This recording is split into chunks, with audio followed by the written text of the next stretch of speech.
We've seen it. So I would absolutely love to see that. Interesting. So what are your overall thoughts on the Knicks team so far before this whole thing started? Because I already know who the two I already know who the two players we can build around. R.J. Barrett and Mitchell Robinson. I think that Absolutely. those. So what do you think for the team overall, and what do they need? Obviously, they need a lot. So I'm hoping it falls right for them in the draft this year. Yeah. Who they get in the draft to hit that first is going to be really interesting. I think when you got a player like Mitchell Robinson, who I really like, I think could be a really good center in this league, and I think you want to try to maximize the years before you have to really pay him. That's good. R.J. Barrett, I thought a solid rookie season. There are things he needs to work on in his game. I was not high on him as a pick. His shot selection has been better than I expected it to be. He's a good rebounder for his size. He's got to get a little bit better defensively, hit free throws. That's kind of the thing I need to see from him. But the thing, you're right. Those two guys, I think, are a good foundation and building block. Now, where I think you need to add is obviously a point guard. The Knicks still don't really have a point guard. Ntilikina hasn't looked to be that guy. I'm not a believer in Dennis Smith Jr. I never was. Can they go at somebody like a LaMelo Ball who can handle the ball, stretch the floor if his shots gets better? Is a mismatch problem. Cole Anthony is another name you've heard about in terms of that. They need a point guard, somebody that can run the offense, create things for other people, get to the hole, penetrate, finish. That's kind of what I want to see them do. I think that's the next piece they need to add. But the real key thing, in my opinion, is patience. Stick with these guys. Let them develop. Even someone like Ntilikina, maybe he's not a point guard, but I think he defends at such a good level. If you can find a way to play him at the 2 or 3 as a bench role guy, if he can become a Bruce Bowen type, that's not crazy. So we'll see. But I think it's going to be a lot of it with the Knicks has to do with patience. Is Leon Rose, is Dolan going to be patient? Who are they going to bring in as coach? There's a lot of questions, but look, as a Knicks fan, I've been waiting a long time to see them win. Yeah. So what's a couple more years? Yeah, did you hear about the Chris Paul rumors on Twitter? I feel like yeah, I don't I no. And I here's the thing. I love Chris Paul. Chris Paul's one of my favorite point guards of all time. But I understand that there's this thought, right, that bringing him in will sort of help change the culture. But Chris Paul is 34, going on 35. He's at the end of his career. You're going to pay him a lot of money. He did a fantastic job in Oklahoma City this year. Don't get me wrong. We know what Chris Paul can do for a team. But I just don't think that's the direction Knicks need to go in right now. I think they need to keep it young, let these guys develop, and let the chips fall where they may after that. Now let's switch to the Brooklyn Nets. I mean, obviously, there's the talk of the town right now with Kyrie and KD. So let me ask you, which coach is? I mean, obviously, they need a veteran head coach that can keep KD and Kyrie accountable. So I brought up an outside the box candidate of Gregg Popovich. What do you think? Yeah, see, the thing, somebody brought this up to me months ago too, and when it first happened, when Kenny Exton was fired, Gregg Popovich obviously would be a great coach. He's got the connection to Sean Marks. He'd be a great, anybody would be lucky to have Gregg Popovich. Okay, the key for me, the thing is, will Gregg Popovich leave San Antonio? Will you overpay him enough that he'll leave San Antonio and want to come to the New York market and deal with everything that's in the New York market? I'm not so sure about that. Now, that doesn't mean I agree with you. He'd be a great fit. I think he immediately would have the respect of Kyrie, immediately would have the respect of Kevin Durant as a championship-winning coach. Front office would be behind him, obviously, in Sean Marks. And all the other veterans on the team, whether it's DeAndre Jordan, Spencer Dinwiddie, all these guys are going to respect him and what he's done. It would be interesting. We've also probably never seen Popovich coach players who are as ball dominant as Kyrie and Durant will be. So getting them to play within the way he likes to play, ball movement system would be interesting. But if you're the Nets, you got to go after somebody like Pop. Why not? You got to reach for the stars. You have to try. You have to knock down that door, kick the tires, whatever. You got to see that. So no, it's not a bad idea. I don't know what other veteran options. Thibodeau, I definitely heard too, his name being floated around for that. A lot of stuff is quieted on that, but It will be. And Jeff Van Gundy's name is always rumored as well too. Who Mark Jackson. Mark Jackson coming back home to Brooklyn would be interesting. I think those are all solid names. But I mean, Popovich, that's the guy who's got all the titles there, so you can't go wrong with that. Yeah. I'll throw it another outside of the box candidate. Rick Pitino and John Calipari. I'm going to say no and no. Rick Pitino, no, because, and I'm going to say why. We've seen him try the head coaching thing before. He just signed with, what is it? Is it Ryder? I'm forgetting what school he signed with locally. So he's back in the college game. Iona, sorry. He says he's with Iona. And Calipari, I think Calipari is a fantastic recruiter. I think he's done an amazing job. Look at wherever he's gone. Memphis, Kentucky, UMass back in the day. But I don't know if he's a coach on a college game or he wants to do that. He has so much control in the college game and the way things are. I don't know if he would make the jump or he'd necessarily be the good fit. I think if you brought him into a front office to recruit, he'd be fantastic. But I'm not in love with him as a coach on the NBA level. So I say no to that. Okay. So now, so if obviously if the season does come back on, for me, I think they need a training camp before going into the playoffs or finishing the season. So what do you predict? Because I saw LeBron's tweet, I think it was 3 days ago when he said that he wants to finish the season before the playoffs. I know where he's getting at, but it will push everything back for the NBA, and the NBA, it's not good for the NBA if they push everything back. But what is your perspective on all this situation? It's interesting, man. I think in not even just the NBA, but I think in terms of sports, we're going to have to get to a place where when sports does come back, it's definitely going to be without the fans for some time. I don't think you're going to have fans in place until, honestly, there's a vaccine and people are really comfortable being out in these spaces again with a lot of other people. In terms of the NBA, I would like to see if they could come back. It's a big if. If they could come back, I would like to see them finish the season. But I understand the NBA is probably thinking about how do we get this season done and then get to next season. You've heard the same things too, Nathan, about possibly them starting the next season Christmas Day, which I actually think is a good idea, and the NBA should maybe start going from there and just starting the season on that day. Yeah. I think that would be actually a fantastic idea. But right now, you know what's funny? It's so hard for me to even envision them starting anything right now because until we get to the point where we can know that players can be tested, and even when you have games, the limited staff you have around and just the bare bones people you need to have a game, everybody's going to have to be tested. And how's it going to work with people coming to and from games? I just think we got to get to a better place in the country first where the numbers are a lot lower and we're closer to having a vaccine. So if you really ask me, my honest thoughts, I actually don't think we're going to see sports in 2020, man. I don't think sports is going to come back until 2021. I really don't think so. Wait a minute. So you're saying everything? I would say the four majors at least. Baseball. Whoa. Yeah, I don't think so, man. I think you'll get the sports like golf, and golf's coming back soon because they can do it. But I think these major sports where it's multiple people or contact sports, I don't know, man. Like, especially if we don't know if we're going to have a second wave of this coronavirus, I think that's the big thing that has to be talked about when it comes in terms of sports. We're trying to protect against that. And yeah, man, it wouldn't shock me if there's no sports in 2020. Now, do I want to see that? No, of course not. No. But it wouldn't shock me, man, if there's no sports in 2020. And you know what? It might be the right thing to do. It just might be the right thing to do. Damn, that's going to suck, especially for let me bring up a baseball point here real quick. It's gonna suck for the Dodgers because they traded for Mookie Betts, and now Mookie Betts is not gonna be in the Dodger uniform, and he can leave after the year anyway. So that's gonna be interesting to see what the Dodgers do with him if there's no season. Yeah. But man, Dexter Henry with the hot take over here. I guess it's hot. Yeah, I don't give too many hot takes, but I guess I gave one there.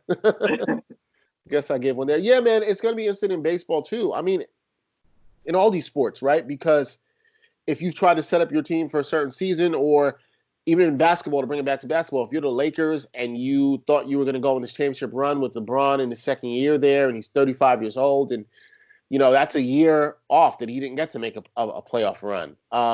And so it's really interesting how things set up for Giannis and the next year's free agency, and it's kind of thrown everything off. So we'll see. So let me ask you this. Yeah.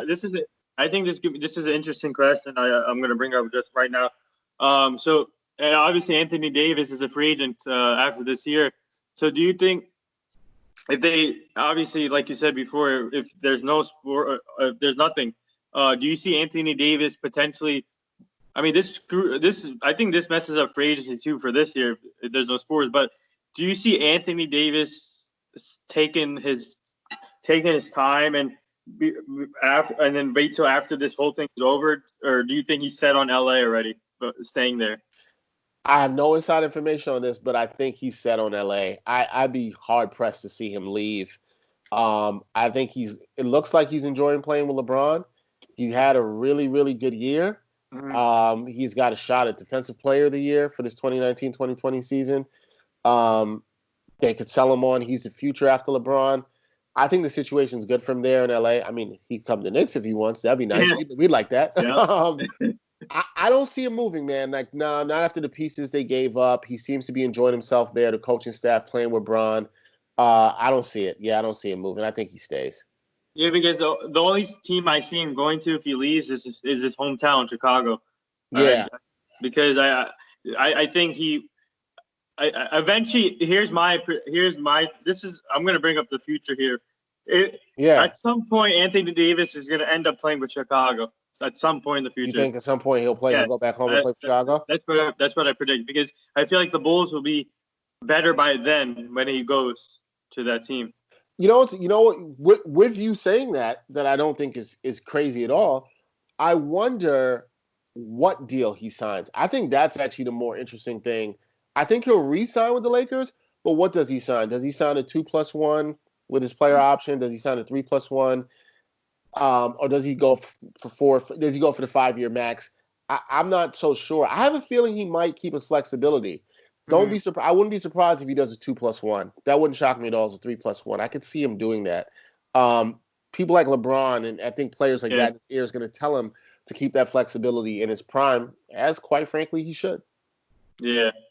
So now, what advice would you give these young sports broadcasters or reporters like us, trying to be like us in the business, and they're trying to be like a sideline reporter or like a show, like a host of a show? What advice would you give those type of people, the young kids or young sports broadcasters? Yeah, it's always funny to me now when I get that question, because I don't feel old enough to ask that question, but I mean I am. I have, almost 15 years of experience, so it comes with that now.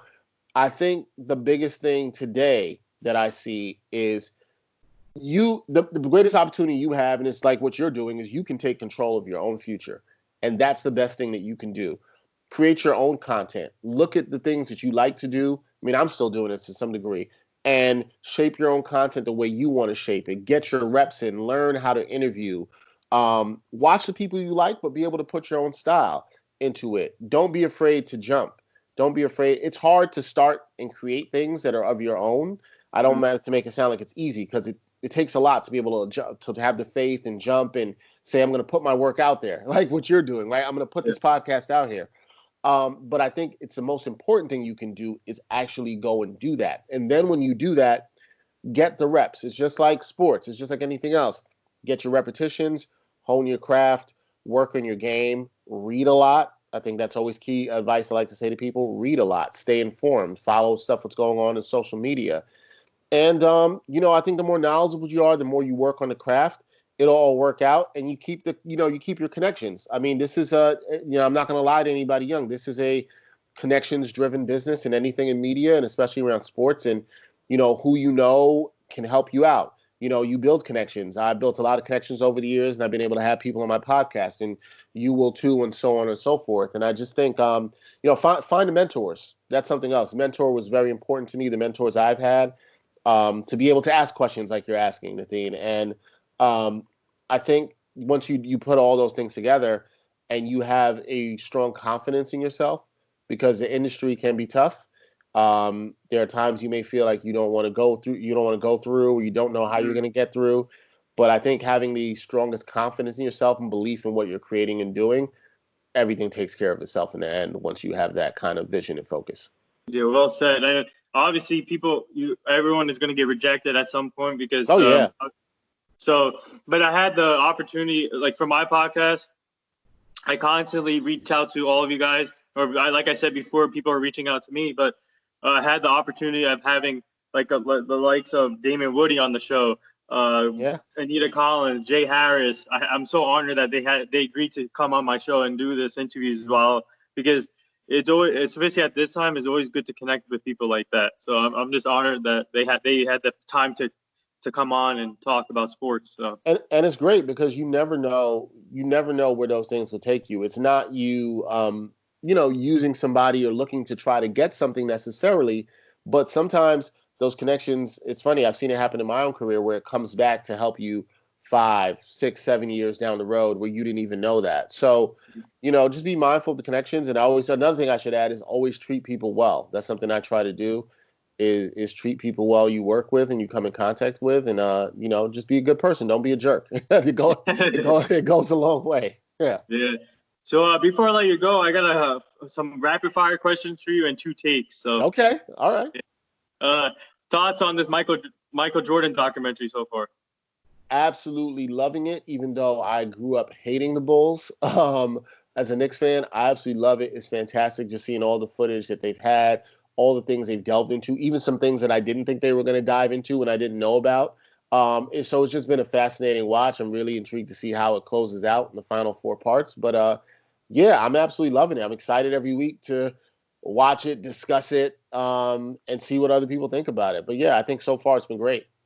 Yeah, I mean, I'm learning a lot from this, and obviously I didn't get to watch that much of Michael Jordan growing up. I watched Kobe and some other players, but by learning a lot from this, I told my friends I'm going to write a big blog about it or a piece after this is finished, and I'm going to post it everywhere so people can see where I'm coming from a fan of a Michael Jordan, and then write my own story about it. So I think that's what I'm going to be doing after this is finished. Well, I definitely want to read that because you didn't get to watch him play, and I'm very interested in the people who didn't get to watch him play or experience it through that era in some way, their thoughts on this. Like, I've been talking to some younger people about it, and it's been really interesting what their eyes have been open to, or what they see, or how they saw the league was different. So it's cool, man. That's good. You should put that out there. That'd be great. Yeah. Did anyone? All right. Let me ask you this. Are you going to ask if I look like somebody? Yeah. Has anyone told you? I have an idea where this is going. There's a couple places. There's a couple places this can go. Like I've gotten 3 people in my career, but lately in life I get 2 people. So go ahead. Let me see if you're right. All right. Has anyone told you that you look like Stephen A. Smith a little bit? Yep, I get that. That's the one I get the most. Saying that, it's funny. I will say this. It's funny that happens. Stephen A. I met Stephen A. personally when I was a junior in college at the University of Pittsburgh. I was covering the Big East tournament, and I was at the Garden, and I met him. And he was great.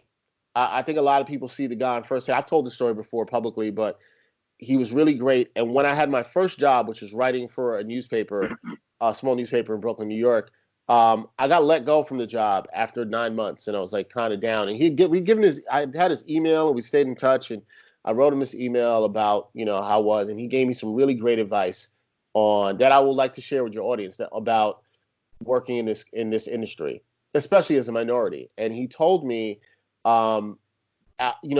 keep working hard, focus on what you're doing, and always take advantage of any opportunity that you think is going to get you to where you're going to go. And I've always kept that advice in mind, and it's always been really helpful. And I've seen him plenty of times since then. I've thanked him for that advice he gave me early in my career at that time. But Stephen A. is good. Stephen A. is a good dude. He looks out for other people. Yes, I get that a lot, especially when like my hair grows out. People always are like, "Yeah, you look like Stephen A." The other person I used to get was Dwight Howard. When my hair is lower, sometimes really? Dwight Howard. Yeah, I'll get that sometimes too. But yeah, no, I get it. I get it a lot. So I'm not mad at it. That's all right. Yeah, I'm trying to get Stephen A. Smith on the show also. So hopefully, I mean, I'm a Dallas Cowboy fan, and he always hates on my Cowboys for some reason. So it's like crazy. He's gonna give you a hard time about that. So that'll be fun. I know. But so who was your role model growing up in the sports industry? Oh, it definitely had to be in terms of on air people. Yeah, on air people. It was definitely Stuart Scott. Stuart Scott, rest in peace, was, when I saw him, I just remember how I felt. He was so himself, and I hadn't seen quite frankly, I hadn't seen a black man on ESPN or Sports Center like that. That was just himself, and he brought in the hip hop references and a lot of different things from hip hop culture into his presence on Sports Center. And I just was immediately, and I was young, I was like 17, 16 at that time, about to go to college, and I just immediately wowed by his presence there at that age. I would say before that, I always liked Bob Costas when he did the Olympics and a lot of stuff with NBC and the NBA back in the day. So that was really another person I really liked, so it's different because I've liked broadcasters, announcers, some reporters. Brian Gumbel's another one I was a huge fan of. I still am to this day. So those are people I've always looked up to. Stephen A., another person. Some people currently today, Bomani Jones, I really like, and I'm a fan of the work they do. So, there's a lot of people, sideline reporters like Pam Oliver. I just watched a lot of what they do and just how they are. So it's a plethora of people. But I think Stuart Scott's most important because he was kind of really showed me, I thought, what I could be and what I could do towards the end of high school and early in college. Just watching him all the time, I was very impressed by him and what he did. And obviously he left such a great legacy. So yeah man, he was kind of that guy. Yeah. He's going to be always remembered for the booyah. So. Booyah. Yeah, man. Always. Favorite hip-hop artist currently and old school? All right, so favorite hip-hop artist currently is Kendrick Lamar. Huge Kendrick Lamar fan. What's old school? I always feel like what's old school now? I say Biggie and Tupac. Okay, so in that era, I would say Jay-Z is my favorite rapper ever, so I'd say Jay-Z if you want to consider him old school. I'd say Jay-Z. But also a huge Nas fan as well too. So yeah, those two are kind of my two favorites. But yeah, I'm a huge Kendrick fan today. Kendrick, and I like J. Cole too. So those are my two guys today. So yeah. Yeah, and for me it's Drake, J. Cole, Kendrick Lamar, Meek Mill, Rick Ross, Tory Lanez. And actually, Chris Brown and I think Young Thug they dropped the album. I just saw that. I saw they just dropped the project this morning. I did see that. Did you listen to the Drake project? The new Drake project? Yes. Oh, it's fantastic. Yeah, you liked it? Yeah. I checked it out. Yeah, I checked it out. I like Drake. I like Drake too. I think sometimes people who are my age, people don't think we still listen to a lot of current hip hop. But I'm a hip hop head, so I'm always listening to anything that's new or anything that's going on, man. So got to. Yeah, and Kawhi Leonard's laugh or Kevin Hart's laugh? Yo, definitely Kevin Hart's laugh, man. Definitely. Favorite thing to do outside of your work? Favorite thing to do outside of work? Well, pre-coronavirus, it was definitely going out to check out new places to eat. Like, I'm a foodie. I like to go check out new places to eat. I would also say I always love working out. So that's kind of another thing too. So that's probably like my other favorite thing to do. So since I'm still doing that now during the COVID-19 pandemic, working out. I'd probably say that. Working out for sure. Favorite food? Favorite food. My favorite food is curry goat. Love curry goat. Nice. Yeah. Who's the funniest person on the cast in the 7-Footer podcast? In 7-Footers podcast? I would say Gerard. Gerard makes me laugh, but Jenna knows how to make me laugh too. But I'm gonna go with Gerard. Gerard and I share a very similar sense of humor, so I would say that. Yeah. How about your other podcast? Oh, the Ain't Hard to Tell podcast? Yeah. Who's funnier, me or Brian? Brian's definitely funnier than me. He's always trying to make me laugh, so I'm always laughing at him most of the time or whatever. So yeah. We have a nice big brother, little brother relationship that's funny on there. So yeah. Oh, wow. Yep.